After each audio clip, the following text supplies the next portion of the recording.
안녕하십니까? 요양보호를 강의하는 정미영 강사입니다. 자, 오늘 이 시간에도 요양보호사 자격시험 대비 모의고사 문제풀이 시작하도록 하겠습니다. 건강한 노화를 위한 방법으로 옳은 것은 1번 체면을 위해 애정 표현은 삼간다. 2번 뇌에 자극을 주는 활동을 한다. 3번 사생활을 위해 대인관계를 자제한다. 4번 건강을 위해 자신에게 맞지 않는 음식을 먹도록 한다. 5번 신체적 노화를 늦추기 위해 매시간 고강도 운동을 한다. 네, 정답 확인해 보면요. 네, 2번이 되겠죠. 자, 이 문제는 굳이 공부를 하지 않으셔도 다 풀 수가 있는 문제입니다. 건강한 노화를 위한 방법. 2번에 뇌에 자극을 주는 활동을 한다. 이게 가장 좋은 거죠. 노인 부양 문제의 개선 방안으로 옳은 것은 1번 시설 입소를 우선시한다. 2번 가족 주도의 돌봄 정책을 강화한다. 3번 돌봄 서비스에 대한 국가의 책임을 축소한다. 4번 사회보험 제도를 통해 세대 통합을 증진한다. 5번 소득 재분배를 위해 기초연금을 축소한다. 네, 여기서 답은 4번이 되겠는데요. 자, 차례대로 보겠습니다. 1번에 시설 입소를 우선시하진 않죠? 네, 이거는 잘못됐고요. 2번에 가족 주도의 돌봄 정책을 강화한다. 또 3번에 돌봄 서비스에 대한 국가의 책임을 축소한다. 이 내용을 보면요. 가족이 부양해야 한다는 비중은 낮아지고 있습니다. 그리고 사회가 부양해야 한다는 비중이 증가한 것으로 보고되고 있기 때문에 2번, 3번 모두 틀렸습니다. 4번 사회보험 제도를 통해 세대 통합을 증진한다. 네, 좋습니다. 답이 되겠습니다. 5번 소득 재분배를 위해 기초연금을 축소한다. 네, 국가와 사회는요 노인 복지 정책을 강화해야 합니다. 즉 국민연금이나 기초연금을 강화해서 노후 소득을 보장해 줘야 되죠. 네, 그래서 여기서 답은 4번이 되겠습니다. 다음에서 설명하는 사회보험 제도는 국민의 질병, 부상, 출산, 사망 및 건강 증진에 대하여 보험 급여를 제공함으로써 국민 보건 향상과 사회보장 증진에 기여한다. 1번 고용보험 제도, 2번 국민연금 보험 제도, 3번 국민건강보험 제도, 4번 산업재해 보상 보험 제도, 5번 국민기초생활보장 제도. 네, 여기서는 답이 국민건강보험 제도인데요. 자, 여기서 키워드는요. 국민의 질병, 부상, 출산, 사망, 건강 증진의 말이 됩니다. 그래서 국민보건 향상이 들어가 있기 때문에 답은 3번에 국민건강보험 제도가 되겠습니다. 등급판정위원회의 심의 결과 등급판정을 받지 못한 대상자가 이용할 수 있는 복지시설은 1번 노인요양시설, 2번 노인복지관, 3번 단기보호, 4번 방문목욕, 5번 방문간호. 네, 자, 정답을 보면은 여기서는 노인복지관이 되겠는데요. 자, 등급판정위원회에서 등급을 받는다라는 것은 무엇입니까? 장기요양급여의 대상자가 되는 것입니다. 그래서 자, 여기서 1번에 보면요. 노인요양시설, 이거는요. 장기요양급여 시에 시설급여에 들어가죠. 네, 시설급여. 그 다음 2번의 노인복지관은 답이 되겠는데요. 여기는 재가나 시설급여 둘 다 해당되지 않습니다. 여기서 노인복지관은요. 노인복지사업 중에 하나에 해당되기 때문에 등급을 받지 못하신 분들은 이 2번 노인복지관을 이용하시면 됩니다. 자, 3번의 단기보호는 뭐예요? 그렇죠. 장기요양급여의 재가급여에 해당됩니다. 재가. 자, 4번의 방문목욕도 역시 노인 장기요양급여의 재가에 해당됩니다. 자, 방문간호도 역시 재가에 해당되죠. 노인 장기요양보험 제도의 목적으로 옳은 것은 1번 안정적 노후를 위한 소득보장, 2번 최저생활 보장으로 자활의욕 고치, 3번 업무상 재해 보상을 통한 사회복귀를 촉진, 4번 일상생활이 어려운 노인의 가사 및 신체활동 지원, 5번 입원 중인 중증 노인의 의료비를 보장하여 가족의 부담 경감. 네, 자, 노인 장기 요양보험의 제도입니다. 제도의 목적을 살펴보면요. 자, 오른쪽에 제가 목적을 가지고 와봤습니다. 고령이나 노인성 질병 등의 사유로 일상생활을 혼자서 수행하기 어려운 노인 등에게 신체활동 또는 가사활동 지원 등의 장기 요양급여를 제공해서 노후의 건강 증진 및 생활 안정을 도모하고요. 그 가족의 부담을 덜어줌으로써 궁극적으로는요, 국민의 삶의 질을 향상하는 것입니다. 그래서 여기서 답은 4번에 일상생활이 어려운 노인의 가사 및 신체활동 지원 4번이 되겠습니다. 장기 요양급여 중 재가급여의 장점으로 옳은 것은 1번 가족이 선호하는 서비스가 제공된다. 2번 응급상황 시 신속하게 대응할 수 있다. 3번 평소 친숙한 환경에서 서비스가 제공된다. 4번 종합적인 재활치료 서비스를 받을 수 있다. 5번 건강검진을 통해 질병을 조기에 발견할 수 있다. 네, 재가급여 장기 요양급여 중에서요, 재가급여의 장점을 묻고 있습니다. 문제에서는요. 자, 오른쪽에 보시면 장단점을 가지고 와봤는데요. 자, 재가급여의 장점은요, 첫 번째는 평소에 생활하는 친숙한 환경에서 지낼 수가 있죠. 시설에 입소하지 않아도 됩니다. 그리고 두 번째로는요, 사생활이 존중되고 개인 중심 생활을 할 수 있는 아주 좋은 장점이 있습니다. 그런데 단점을 살펴보면요, 의료나 간호, 요양 서비스가 단편적으로 진행되기 쉽죠. 자, 요양보호사 선생님들이 하루 3시간만 서비스를 제공하고 집으로 돌아가죠. 그렇기 때문에 나머지 시간에는 어떤 전문성이 떨어진다고 볼 수가 있습니다. 자, 두 번째로는요, 긴급한 상황에 신속하게 대응하기 어려운 단점이 있죠. 그래서 자, 문제에서 묻는 것은 장점을 물었기 때문에 3번에 평소 친숙한 환경에서 서비스가 제공된다 되겠습니다. 다음과 같은 서비스를 제공하는 장기 요양급여의 종류는 재가 대상자의 기능 유지를 위한 복지 용구를 제공, 가정을 방문하여 재활에 관한 지원 등을 제공. 1번 재활급여, 2번 가족 요양급여, 3번 기타 재가급여, 4번 단기보호급여, 5번 주 야간보호급여. 네, 여기서는 복지용구가 나옵니다.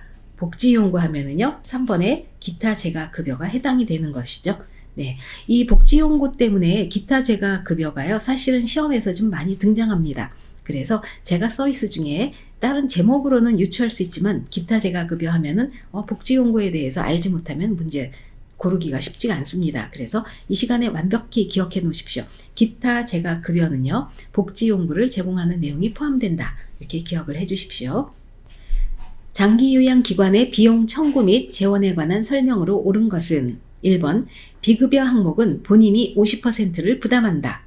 2번 지방자치단체장은 장기요양보험료율을 산정한다. 3번 장기요양보험료와 건강보험료는 통합회계로 관리한다. 4번 장기요양급여의 월 한도액을 초과한 비용은 수급자가 전액 부담한다. 5번 국민건강보험공단은 급여 비용을 연 1회 장기요양기관에 지급한다. 네, 여기서 정답은 4번이 되겠는데요. 자, 장기요양기관의 비용 청구 및 재원에 관한 설명입니다. 자, 여기서 말하는 장기요양기관은 무엇이에요? 네, 대상자가 서비스를 받게 하는 그 시설에 관한 이야기죠. 그 기관에서는요, 서비스를 제공하고 비용을 국민건강보험공단에 청구합니다. 자, 1번부터 살펴보면요. 1번에 비급여 항목은 본인이 50%를 부담한다. 50% 아니죠? 비급여 항목은요, 100% 본인이 부담입니다. 2번, 지방자치단체장은 장기요양보험료율을 산정한다. 자, 여기서 2번에 해당되는 것은요, 건강보험료를 내는 사람은요, 장기요양보험료를 내야 하고요. 장기요양보험료는 건강보험료율 대비 장기요양보험료율의 비율을 곱해서 산정합니다. 즉 이거는 어디서 하느냐? 공단에서 합니다. 지방자치단체장이 하는 것은 아니에요. 3번 장기요양보험료와 건강보험료는 통합회계로 관리한다. 절대 통합회계 아니고요. 독립회계입니다. 다음 4번 장기요양급여의 월 한도액을 초과한 비용은 수급자가 전액 부담한다. 맞습니다. 자, 월 한도액이 정해져 있어요. 그런데 거기서 초과하게 되면 수급자가 전액 부담해야 됩니다. 5번에 국민건강보험공단은 급여 비용을 연 1회 장기요양기관에 지급한다라고 되어 있는데, 자, 5번 틀렸죠. 여기서는요, 공단은 장기요양기관으로부터 급여 비용을 청구받으면요, 해당 장기요양기관에 바로 지급하게 되어 있습니다. 연 1회가 아닙니다. 요양보호 서비스 제공 원칙으로 옳은 것은 1번 응급상황에는 응급처치 우선순위에 따라 처치한다. 2번 서비스를 제공하기 전에 보호자의 특성을 확인한다. 3번 업무 외 장소에서 대상자에 관한 이야기를 나눈다. 4번 대상자의 질병 상태를 판단하여 조언한다. 5번 대상자를 수동적인 존재로 간주한다. 네, 정답 확인해 보면 1번이 되겠는데요. 자, 문제 키워드는요, 요양보호 서비스의 제공 원칙입니다. 자, 1번에 응급 상황에는 응급처치 우선순위에 따라 처치한다. 맞습니다. 아주 중요한 내용이고요. 이거는 맞는 얘기입니다. 2번에 서비스를 제공하기 전에 보호자의 특성을 확인한다. 보호자 특성 아니죠? 누구의 특성이에요? 대상자의 특성을 확인해 줘야 됩니다. 왜냐하면 서비스를 받는 사람은 대상자이기 때문에 그렇습니다. 3번에 업무 외 장소에서 대상자에 관한 이야기를 나눈다? 안 되죠. 네, 여기서는 비밀 누설에서는 안 되기 때문에 업무 외 장소에서 관한 이야기 나누는 것, 맞지 않습니다. 비밀 누설하면 안 되고요. 4번, 대상자의 질병 상태를 판단하여 조언한다. 자, 대상자의 질병 상태가요, 변화가 있거나 또는 의학적 진단이 필요하다고 판단되면 시설장이나 관리 책임자에게 보고하는 것이 우선입니다. 여기서 섣부르게 조언하는 것은 좋지 않습니다. 5번, 대상자를 수동적인 존재로 간주한다? 그렇지 않죠. 대상자는요, 가능한 한 자립생활을 할 수 있도록 대상자의 능력을 최대한 활용하면서 서비스를 제공하는 것이 원칙에 해당됩니다. 그래서 5번 틀렸습니다. 다음 내용에 해당되는 시설 대상자의 권리는 거동이 불편한 김씨 할아버지는 시설장에게 화장실에 비상벨 설치와 푹 꺼진 침대 매트리스를 교체해달라고 요구하였다.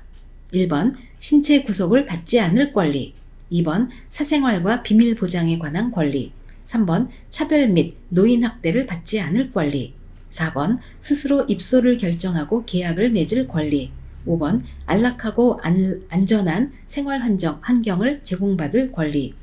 네, 자, 여기서요, 그 대상자분이 그 거동이 불편하기 때문에 화장실에 비상벨을 설치해달라고 했습니다. 그리고 매트리스가 좀 꺼졌어요. 그래서 교체해달라고 요구했는데요. 자, 여기에 해당되는 것은 안락하고 안전한 생활 환경을 제공받을 권리에 해당됩니다.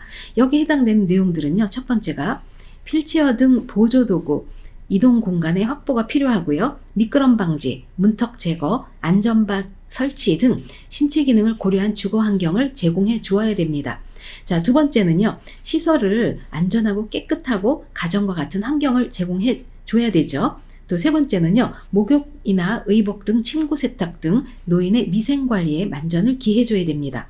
그리고 네 번째는요, 소방기구 및 비상 상황에 대비한 비상 연락 장치 등을 비상벨 등을 설치해 줘야 됩니다. 그렇기 때문에 여기에 맞는 것은 5번에 안락하고 안전한 생활 환경을 제공받을 권리가 되겠습니다. 다음과 같은 상황에서 대상자가 침해받은 권리는 시설장, 입소 시 대상자가 가져온 짐을 보면서 저희 시설에서는 개인 물품을 설치하거나 이용하는 것을 허용하지 않습니다. 자, 1번 질 높은 생활 서비스를 받을 권리, 2번 충분한 정보를 제공받을 권리, 3번 존엄한 존재로 대우받을 권리, 4번 차별 및 학대를 받지 않을 권리, 5번 개별화된 서비스를 제공받고 선택할 수 있는 권리. 네, 정답 확인해 보면요. 자, 여기서는 본인이 쓰던 물건, 개인 물건을 가져와서 계속 사용하는 것에 대한 문제입니다. 자, 여기에 해당되는 것은요, 개별화된 서비스를 제공받고 선택할 수 있는 권리입니다. 여기에 해당되는 게 생활실에 노인 개인 물품을 설치하거나 이용하는 것을 허용해야 합니다. 그래서 정답은 5번에 개별화된 서비스를 제공받고 선택할 수 있는 권리가 되겠습니다. 12번 노인 학대 유형 A와 사례 B가 올바르게 연결된 것은 1번, 자, 이거는 정답을 바로 확인해 보겠습니다. 자, 1번부터 볼게요. 유기. 자, 유기라는 것은요, 스스로 독립할 수 없는 노인을 격리하거나 방치하는 행위를 말합니다. 자, 여기서 그 유기는 그런 건데, 자, 유언장의 내용을 변조했다? 이거는요, 경제적 학대에 들어갑니다. 2번에 방임. 자, 방임이라는 것은요, 부양 의무자로서의 책임이나 의무를 의도적 또는 비의도적으로 거부, 불이행하거나 포기해서 노인에게 의식주 및 의료를 적절하게 제공하지 않는 것을 말합니다. 그래서 네, 맞습니다. 생활비 제공을 중단했다. 이거는 방임에 해당됩니다. 그래서 2번은 맞습니다. 자, 3번에 신체적 학대라는 것은요, 물리적인 힘이나 도구를 이용해서 신체적 손상, 고통, 장애를 유발하는 행위를 말합니다. 자, 그런데 B를 보면요, 시설로 보낸다고 협박했다. 자, 이것은요, 정서적 학대에 해당됩니다. 4번에 정서적 학대. 자, 정서적 학대는요, 비난하거나 모욕하거나 위협, 협박 등의 언어 및 비언어적 행위를 통해서 노인에게 정서적으로 고통을 주는 것을 말합니다. 그런데 자, B를 보십시오. 치매 노인을 홀로 거주하겠다. 자, 이것은요, 여기서는 방임에 해당됩니다.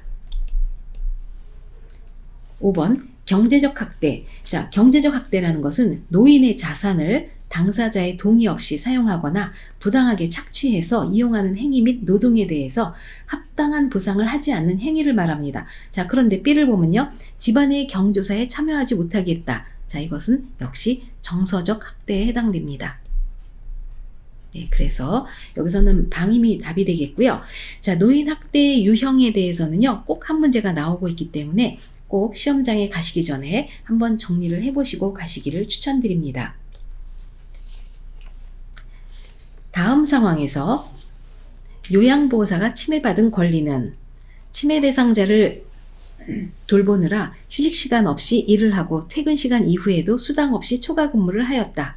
1번 평등권, 2번 자유권, 3번 교육권, 4번 노동권, 5번 참정권. 네, 정답은 여기서는 노동권이죠. 네, 휴식시간 없이 일을 했고요. 그 다음에 초과 근무를 했어요. 그렇기 때문에 여기서는 노동권이 해당됩니다. 요양보호사의 직업윤리로 옳은 것은 1번 자신이 믿는 종교를 갖도록 강요한다. 2번 예의 바른 태도는 거리감을 유발하므로 자제한다. 3번 업무 수행에 필요한 지식과 기술을 지속적으로 습득한다. 4번 방문 일정 변경 시에는 방문 직전 대상자에게 양해를 구한다. 5번 치매 대상자의 경우 요양보호사의 판단으로 서비스를 제공한다. 네, 정답 확인해 보면요, 3번이 되겠는데요. 자, 문제 키워드는요, 직업윤리입니다. 자, 1번에 자신이 믿는 종교를 강요하면 안 되죠? 네, 종교 강요하지 않습니다. 2번, 예의 바른 태도는 거리감을 유발함으로 자제한다? 네, 그렇지 않죠. 항상 친절하고 예의 바른 행동을 하는 것이 옳습니다. 3번에 업무 수행에 필요한 지식과 기술을 지속적으로 습득한다. 아주 잘하고 있죠? 네, 아주 좋습니다. 3번 답입니다. 4번 방문 일정 변경 시에는 방문 직전에 하는 것이 아니라 사전에 아유, 오타가 자꾸 납니다. 죄송합니다.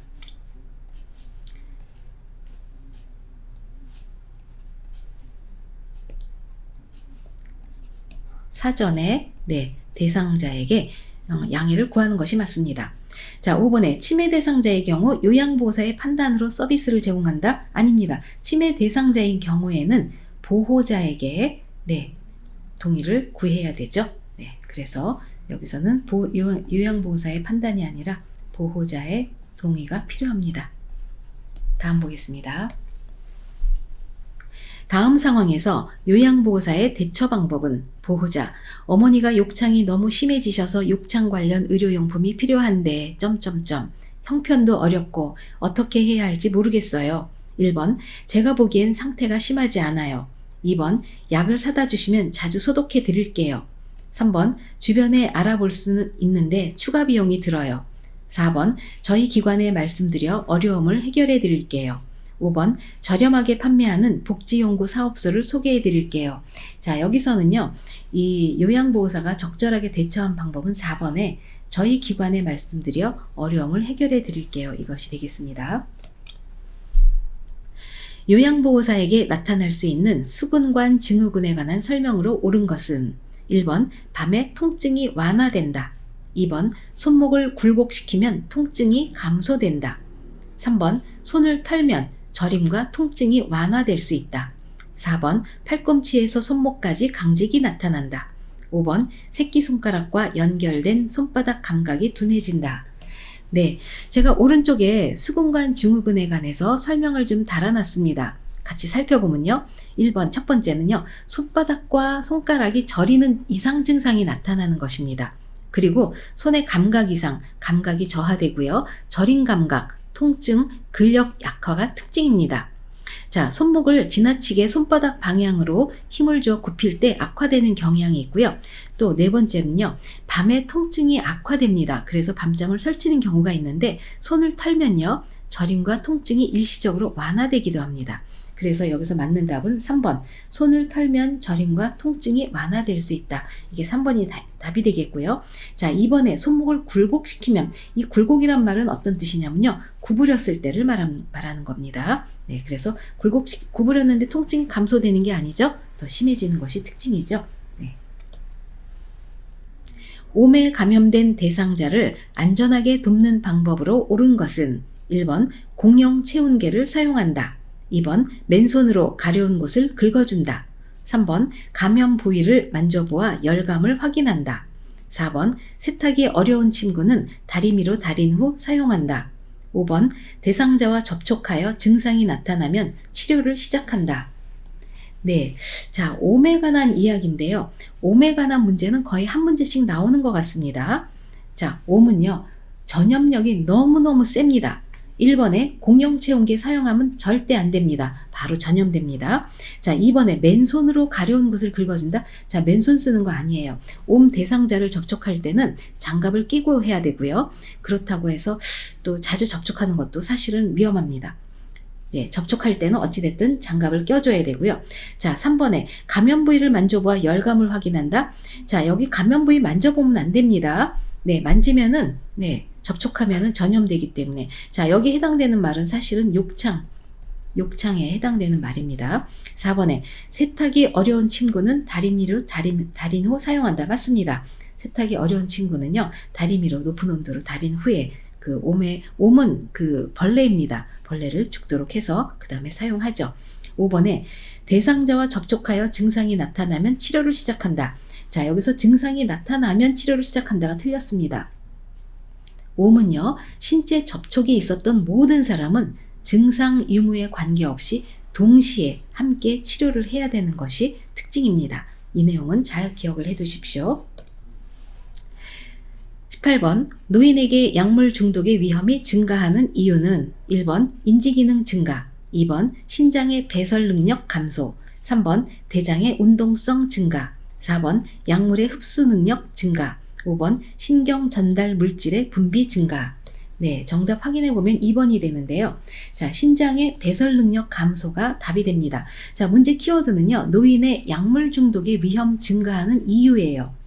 자, 노인은요. 신장의 소변 농축 능력과 배설 능력이 저하되어 있습니다. 소변의 농축 능력, 이 농축 능력과 배설 능력이 저하되어 있어요. 그렇기 때문에 약물 성분이 신체에 오래 남아 있어서 중독 상태에 쉽게 빠지게 됩니다. 그래서 여기서 답이 되는 것은 2번의 신장의 배설 능력 감소가 되겠습니다. 대상자가 아침에 속이 쓰리다고 말할 때 요양보호사의 대처 방법은 1번 위험인 것 같으니 위장약 드릴게요. 2번 저도 아침마다 그래요. 괜찮아질 거예요. 3번 제가 현재 상태를 간호사에게 전할게요. 4번 약물 치료하러 지금 당장 병원에 가야 해요. 5번 오늘은 아침 식사를 거르세요. 속이 편해질 거예요. 네, 자, 이렇게 대상자가 그 상태의 변화가 있는 경우가 많이 있습니다. 그런데 이럴 때 요양보호사의 태도는요. 요양보호사가 대상자의 질병명을 예측해서 말하거나 수술 또는 약물 치료가 필요하다는 등의 말을 하면 안 됩니다. 요양보호사의 부정확한 판단이 대상자 및 가족에게 혼란과 걱정을 유발할 수 있기 때문이에요. 그래서 예를 들면 아침에 속이 쓰리다고 말하는데 위염이라고 말하는 것은요. 자, 위궤양도 속이 쓰리고요. 다른 증상으로 인해서도 속이 쓰릴 때가 많습니다. 그렇기 때문에 이럴 때는요. 3번에 제가 현재 상태를 간호사에게 전할게요 하는 것이 가장 적절합니다. 다음 증상이 나타나는 질환으로 옳은 것은 숨을 내쉴 때 쌕쌕거리는 호흡음, 만성 염증성 질환으로 기관지 벽의 부종과 기도 협착, 꽃가루, 진먼지 진드기, 차고 건조한 공기에 노출 시 기도의 과민 반응, 1번 천식, 2번 폐렴, 3번 폐결핵, 4번 폐수종, 5번 만성 기관지염. 네, 정답은 천식이 되겠는데요. 자, 천식도 시험에 자주 나오는 질환 중에 하나입니다. 자, 특징은요. 숨을 내쉴 때 쌕쌕거리는 호흡이 들리죠. 그리고 꼭 그 원인이 되는 것이요. 꽃가루, 그리고 진먼지 진드기, 그리고 차고 건조한 공기에 노출 시의 기도의 과민 반응입니다. 이거 말고도요. 이것을 더 악화시키는 것이 동물의 털과 배설물이에요. 자, 특히 어떤 동물이요? 개와 고양이입니다. 그래서 이런 것들을 모두 피해주는 것이 좋죠. 그래서 답은 천식이 되겠습니다. 항결핵제 복용 방법에 관한 설명으로 옳은 것은 1번 항결핵제는 2주 동안 복용한다. 2번 약물의 부작용이 생기면 복용량을 줄인다. 3번 약물 복용이 끝날 때까지 대상자를 격리한다. 4번 약물 복용 중 주기적으로 간 기능 검사를 한다. 5번 항결핵제 중 한 가지 약물을 규칙적으로 복용한다. 네, 정답 확인해 보면요. 4번이 되겠는데요. 자, 결핵약 복용에 관한 문제입니다. 자, 1번에 항결핵제는 2주 동안 복용하는 것이 아닙니다. 자, 6개월에서요. 네, 1년 이상 복용합니다. 굉장히 장기간 복용을 해야지 됩니다. 2번에 약물의 부작용이 생기면 복용량을 줄인다.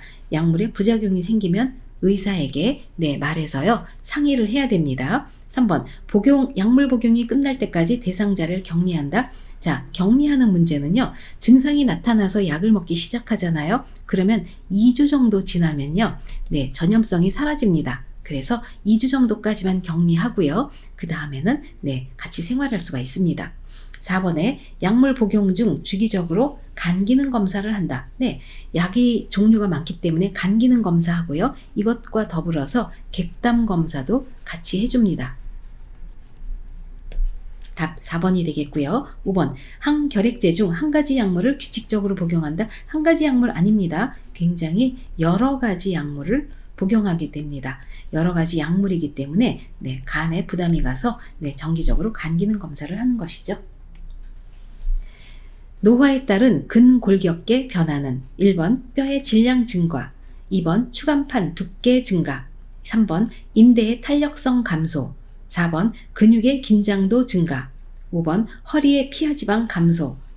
정답 확인해 보면요. 3번이 되겠는데요. 자, 1번에 뼈의 질량 증가가 아니고 감소입니다. 저하입니다. 뼈의 질량이 감소하면서 골격이 작아지고 약해져서 작은 충격에도 노인들이 골절되기 쉬운 거죠. 이번에 추간판 두께 증가가 아니고요. 감소입니다. 자, 오른쪽 그림을 보시면요. 자, 추간판이란 것은 어디에 있냐면요. 자, 척추뼈가 이렇게 굉장히 목에서부터 청골까지 그 골반까지 연결이 되어 있는데 이 척추뼈와 뼈 사이에 있는 연골 있는 이것이 추간판입니다. 그런데 이 추간판이 두께가 얇아져요. 그런데 이것이 한두 개가 아니기 때문에 전체적으로 다 같이 0.1mm씩 얇아지면 노인들은요, 키가 2에서 3cm 정도가 줄어든 듯이 느낍니다. 그래서 추간판 두께가 감소하기 때문에 노인들이 키가 작아져 보인다라는 걸 보이고요. 3번에 인대의 탄력성 감소, 맞죠? 인대의 탄력성이 감소하기 때문에 노인들이 좀 더 운동하는 것이 힘들어지고요. 4번에 근육의 긴장도 증가가 아니고요. 긴장도가 감소합니다. 긴장도가 감소하고요. 근육량이 저하되기 때문에 신체적 활동과 운동 능력이 감소가 옵니다. 5번에 허리의 피하지방 감소는 아니고요. 피하지방이 증가합니다. 그래서 그 허리의 피하지방이 증가하고 팔다리는 지방이 감소하기 때문에 몸통은 굵어 보이고 팔다리는 가늘어 보이는 노인 특유의 체형을 보이게 되는 거죠. 다음과 같은 증상이 있는 대상자를 돕는 방법은 습도가 낮은 겨울에 피부가 건조해지며 거칠어진다. 피부 발적, 손과 하지에 가려움증이 발생한다. 1번 모직물로 만들어진 의복을 입힌다. 2번 실내 습도는 20% 정도를 유지한다. 3번 때를 자주 밀어 피부 각질을 없앤다. 4번 뜨거운 물로 목욕 후 물기를 두드려 말린다. 5번 샤워 후 물기가 남아있을 때 보습제를 바른다. 네, 정답을 보면요 5번이 되겠는데요.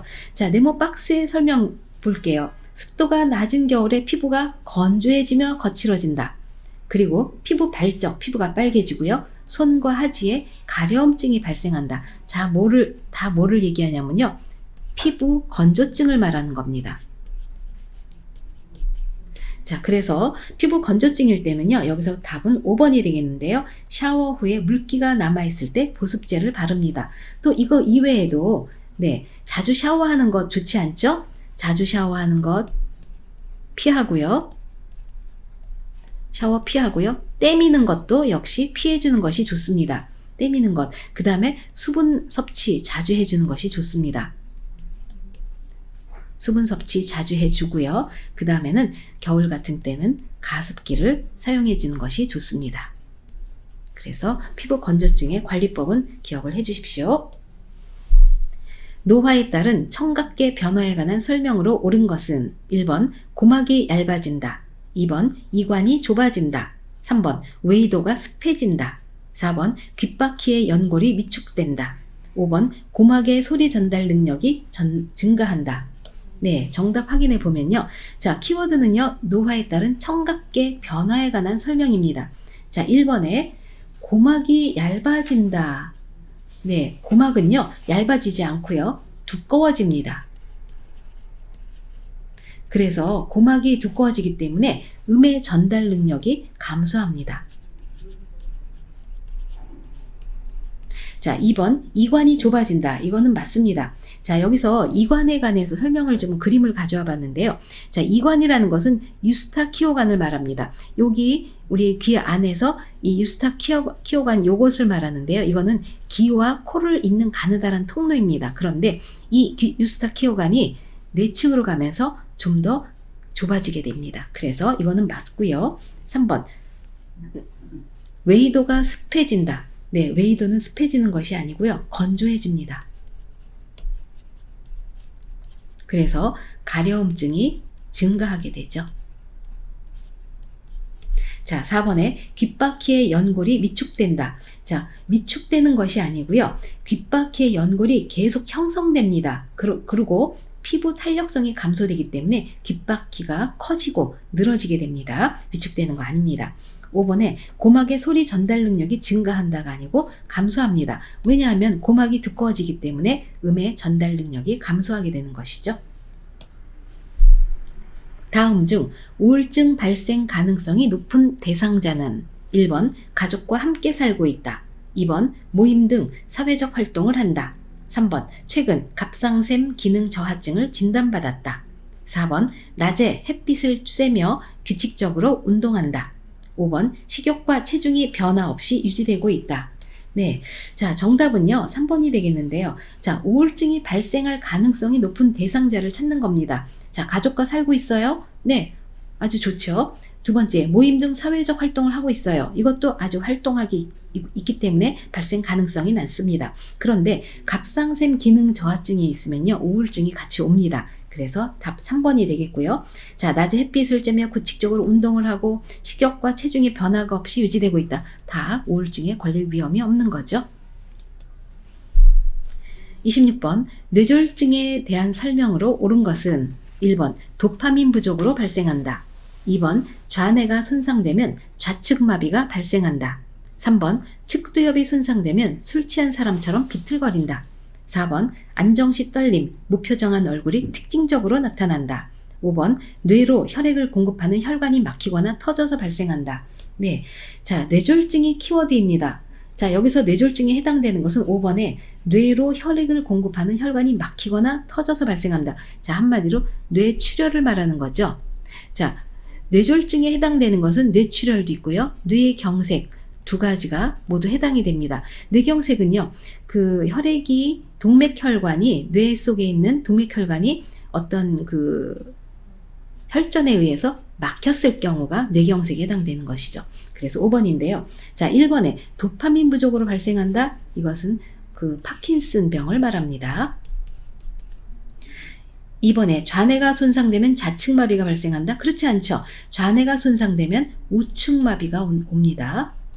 그 다음 3번 측두엽이 손상되면 술 취한 사람처럼 비틀거린다. 측두엽이 아니고요. 술 취한 사람처럼 비틀거리는 것은 소뇌에 손상이 있을 때 나타나는 증상입니다. 그래서 이거를 우리 어떻게 말을 해요? 운동실조증이라고 하죠. 운동실조증. 자, 4번에 안정시떨림, 무표정한 얼굴이 특징적으로 나타난다. 이것은 파킨슨의 증상입니다. 파킨슨병의 증상이에요. 다음, 뇌졸중으로 인한 뇌손상 부위 A와 손상된 기능 B가 바르게 연결된 것은, 자, 바로 정답 확인해 보겠습니다. 자, 오른쪽에 그림을 보면서 같이 살펴볼게요. 1번, 소뇌가 하는 일, 소뇌는 어디 있냐면요. 오른쪽에 보면은, 자, 우리 안쪽에, 아래쪽에, 뒤통수 아래쪽에 있습니다. 자, 이쪽이 이마 쪽이고요. 이쪽이 뒤통수입니다. 그래서 그 우리 옆에서 우리 그 뇌를 살펴본 거예요. 자, 그러면은 소뇌는 뒤통수 아래에 있는 것인데요. 이 소뇌가 하는 일은 몸의 평형 감각을 유지합니다. 자, B의 시공간 파악 능력 틀렸죠. 자, 2번에 측두엽. 자, 측두엽은 오른쪽에 보시면은 노란색에 해당되는 되는 겁니다. 측두엽이 하는 일은 언어 기능입니다. 시각 기능 아니에요. 자, 3번에 두정엽. 두정엽은 오른쪽에 보시면, 자, 머리 위쪽입니다. 머리 위쪽에. 그래서 공간과 감각 기능을 합니다. 청각 기능 아닙니다. 자, 4번에 후두엽. 후두엽은, 자, 우리 두정엽 아래, 우리 뒤통수에 있는 부분, 시각 기능을 담당합니다. 그리고 5번의 전두엽을 보시면요. 앞에 이마 쪽이에요. 감정과 지적 능력. 네. 그래서 우리 감정과 지적 능력 저하 5번이 맞고요. 이 이마 쪽에 이 모든 판단, 지적, 뭐 도덕관념 이런 것들이 모두 전두엽에 해당되기 때문에, 네, 관상가들이 앞장구인 사람 보고 머리가 좋다고 얘기하기도 합니다. 28번 영양 문제 발생 위험이 가장 높은 대상자는 1번 보청기를 사용하는 대상자, 2번에 배변 활동이 양호한 대상자, 3번 인지 기능이 저하된 대상자, 4번 잇몸에 맞는 의치를 낀 대상자, 5번 시력 교정용 안경을 쓴 대상자. 네, 정답 바로 확인해 보면요. 네, 자, 3번이 되겠는데요. 영양 문제가 발생할 위험이 높은 대상자예요. 자, 1번에 보청기 사용한다고 영양 문제 생기지 않죠? 네, 관련 없습니다. 2번에 배변 활동이 양호하다. 네, 먹는 것도 양호하고 배변도 잘 되고 아주 잘 되고 있는 거죠.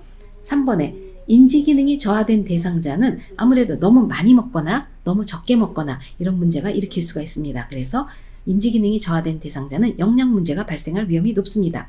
자, 4번에 잇몸에 맞는 의치를 꼈다. 그러면 아무래도 저작 기능이 좋아지기 때문에 식사 잘하겠죠. 자, 5번에 시력 교정용 안경을 쓴 대상자. 네, 음식을 잘 보고 식사할 수 있기 때문에 문제될 거 없습니다. 29번 뇌졸중 대상자가 성생활에 대해 고민할 때 요양보호사의 대처 방법은 1번 성생활은 건강에 도움이 안 돼요. 2번 성생활로 뇌졸중이 악화되지 않아요. 3번 윤활제를 사용하면 성기능이 감소돼요. 4번 항고혈압제를 드시면 성기능이 좋아져요. 5번 체위 변화를 위한 기구는 전혀 도움이 되지 않아요. 네, 정답 보면요. 자, 뇌졸중과 성생활에 관한 문제가 키워드입니다. 자, 성생활은요, 뇌졸중의 재발과 관련이 없기 때문에 뇌졸중 노인의 성생활을 막을 필요가 없습니다. 그래서 2번에 요양보호사가 잘 대답을 했어요. 성생활로 뇌졸중이 악화되지 않아요. 아주 적절하게 잘 대처를 했죠. 30번 금연 후 나타나는 신체적 변화로 옳은 것은 1번 성기능이 감소한다. 2번 혈압이 정상보다 높아진다. 3번 손상된 폐 기능이 악화된다. 4번 심장병 발생 위험이 증가한다. 5번 혈중 일산화탄소량이 정상으로 회복된다. 네. 자, 금연 후에 나타나는 신체적 변화로 옳은 것은요. 5번에 혈중 일산화탄소량이 정상으로 회복됩니다. 그래서 이거는 뭐 크게 뭐 따로 살펴보지 않아도 쉽게 고를 수 있는 문제가 되겠습니다. 요양보호사가 업무 내용을 기록하는 목적은 1번 서비스의 연속성 유지, 2번 서비스 제공 시간 단축, 3번 업무에 대한 책임 회피, 4번 대상자의 개인정보 공유, 5번 기관 운영의 예산 평가. 네. 자, 요양보호 기록의 목적을 한번 오른쪽에 정리해서 한번 같이 살펴보도록 할게요. 첫 번째는요, 이 목적에 가장 좋은 것은 1번 질 높은 서비스를 제공하는 데 도움이 됩니다. 자, 두 번째로는 요양보호사의 활동을 입증할 수가 있죠. 그리고 세 번째는요, 요양보호 서비스의 연속성을 유지할 수가 있습니다. 그리고 네 번째로는요, 시설장 및 관련 전문가에게 중요한 정보를 제공합니다. 다섯 번째, 요양보호 서비스의 내용과 방법에 대한 지도 및 관리에 도움이 된다. 자, 여섯 번째, 가족 정보 공유를 통해서 의사소통을 원활하게 하고요. 일곱 번째는 요양보호 서비스의 표준화와 요양보호사의 책임성을 높입니다. 그래서 자, 여기서 답이 되는 것은 1번의 서비스의 연속성 유지, 이것이 되겠습니다.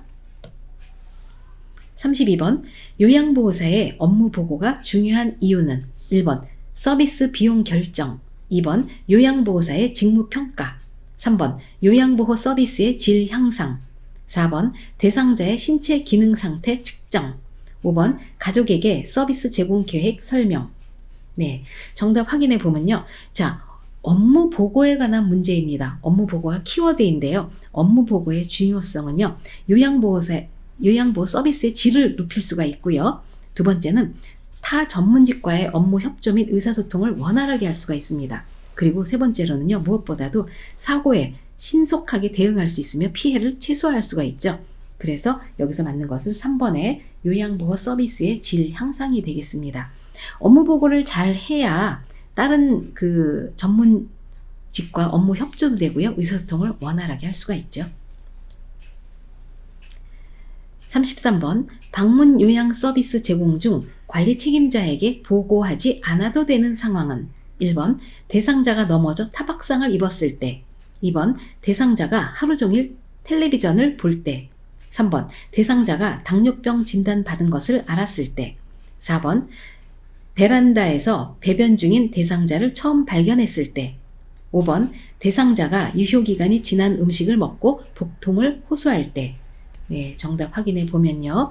자, 여기서는 업무 보고 시기에 관한 문제입니다.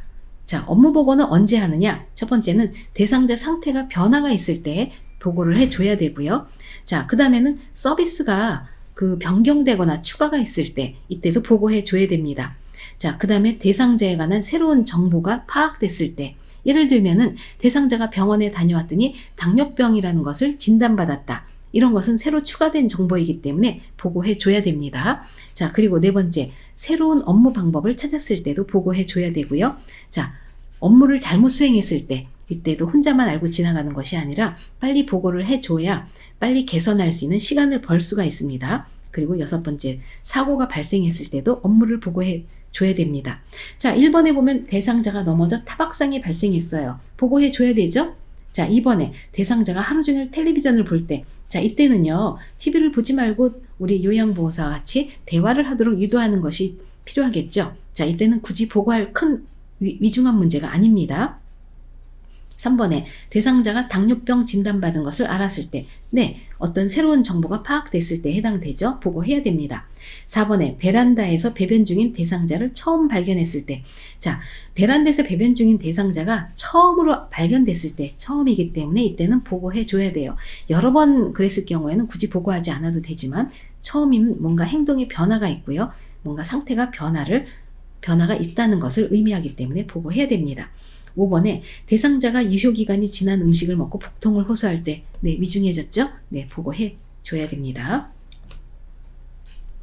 임종이 임박한 대상자의 증상으로 옳은 것은 1번 혈압이 올라간다, 2번 의식이 뚜렷해진다, 3번 동공이 확대된다, 4번 사지가 따뜻해진다, 5번 자극에 민감하게 반응한다.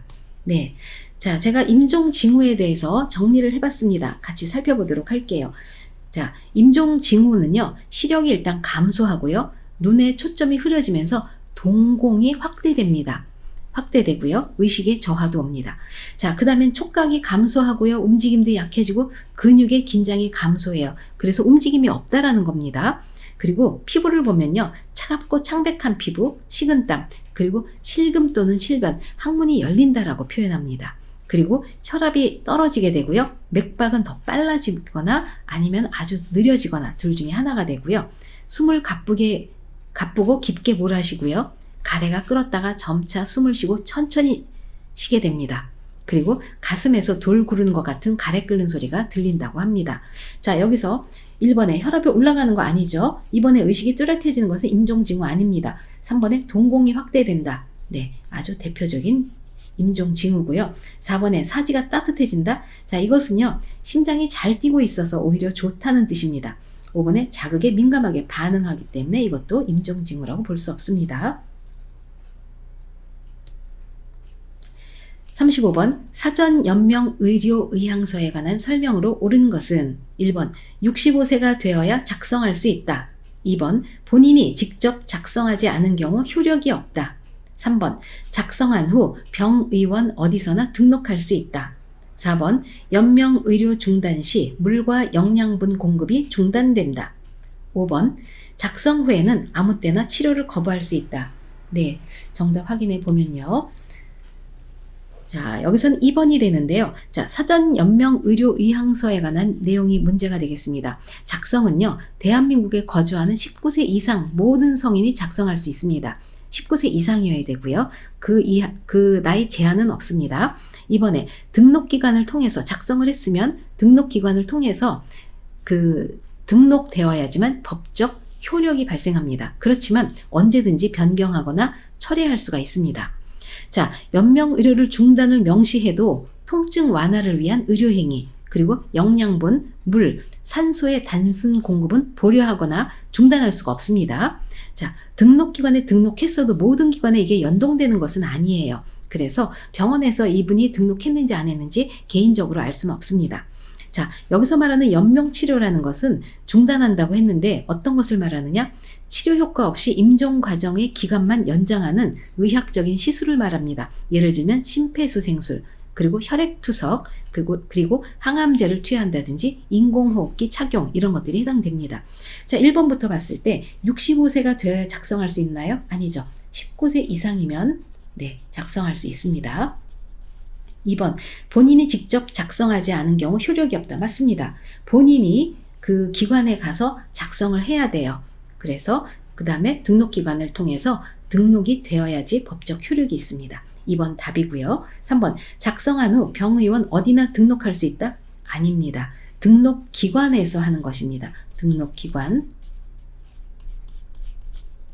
4번, 연명의료 중단 시 물과 영양분 공급이 중단된다? 그렇지 않습니다. 이거 작성을 했다 하더라도요, 물과 영양분의 공급은 네, 계속 할 수 있습니다. 5번, 작성 후에는 아무 때나 치료를 거부할 수 있다? 아닙니다. 작성 후에 치료를 거부하는 것이 아니고요. 자, 이것은요, 언제든지 철회할 수가 있다라는 이야기가 되겠습니다. 자, 이렇게 해서 오늘 문제풀이 살펴봤고요. 네, 오늘 들으시느라 수고 많으셨습니다. 감사합니다.